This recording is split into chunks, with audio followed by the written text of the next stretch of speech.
Well, Canada's economy stalled in November. The latest report from StatsCan says the country's GDP flattened month over month below expectations. For perspective on that, I'm joined by Michael Davenport, senior economist at Oxford Economics. Michael, thank you as always for joining us.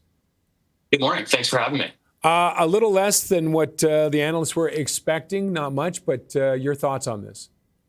Yeah, so StatCan's GDP release this morning showed that the Canadian economy really stalled in the fourth quarter and may have even slipped into reverse slightly. So GDP was flat in November. That follows a large 0.3% month-over-month decline in October. And StatCan's flash estimate for December actually shows a very modest 0.1% rebound. Overall, this leaves growth for the fourth quarter tracking slightly in negative territory. And as you mentioned, the November GDP release was slightly below StatCan's flash estimates, the consensus expectation of economists, and our expectations as well. Are we now starting to feel the full effects of tariffs? Is that what's driving this?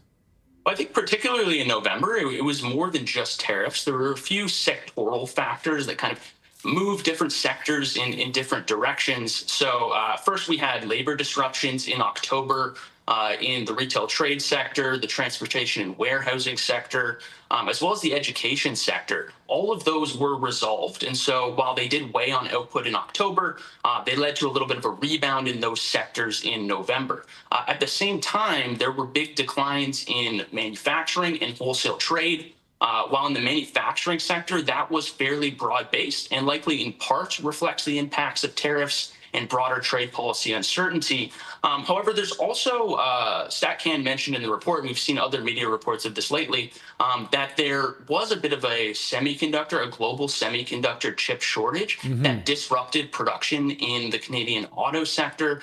So we saw big declines in auto manufacturing output, as well as in the wholesale trade sector, auto wholesalers output. And so that was another kind of one-off factor, could continue going forward, but that was something beyond just tariffs and trade policy uncertainty that weighed on Canada's economy in November. Is there one number that looks good, but when you kind of dive deeper into it, it's still concerning?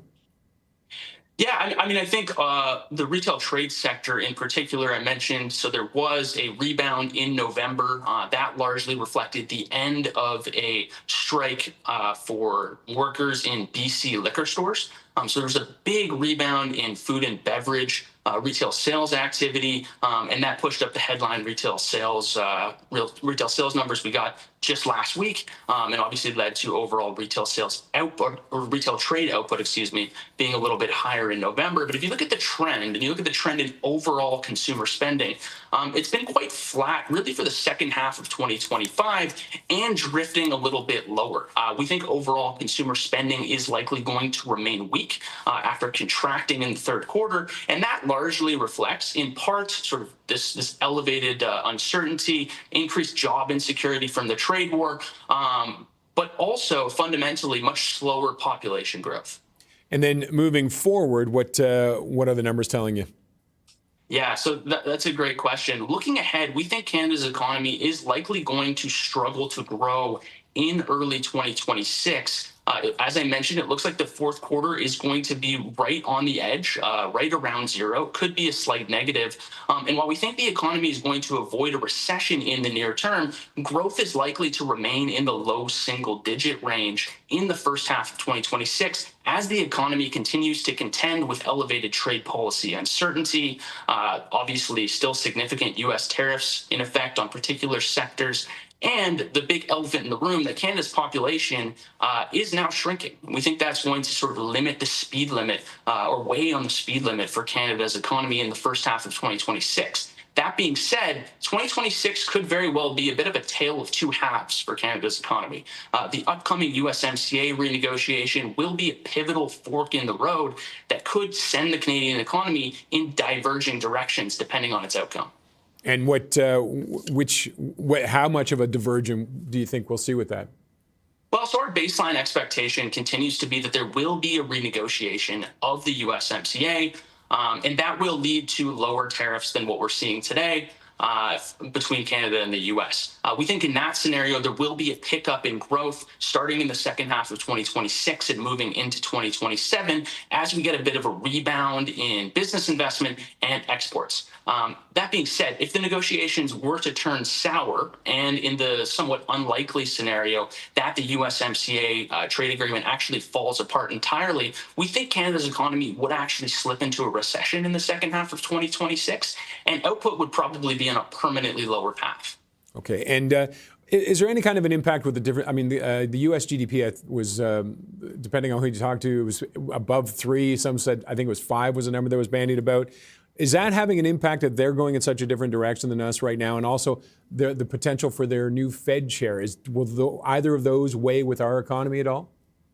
Well, I think on the Fed chair front, we'll see what happens. I mean, we don't think the new Fed chair is necessarily going to lead to a substantial sort of deviation in the path ahead for the Federal Reserve. The U.S. economy has continued to outperform the Canadian economy. That's largely in recent quarters been tied to strength in business investment and the ongoing build out in AI investment, particularly investments in data centers and the like south of the border. We have not seen that north of the border in Canada yet. On the contrary, business investment has actually been quite weak, particularly because of the impact of trade policy uncertainty and how that's causing firms to really pull back on new capital expenditure plans and focus more on just maintaining existing levels of production, looking more at repair expenditures and things like that.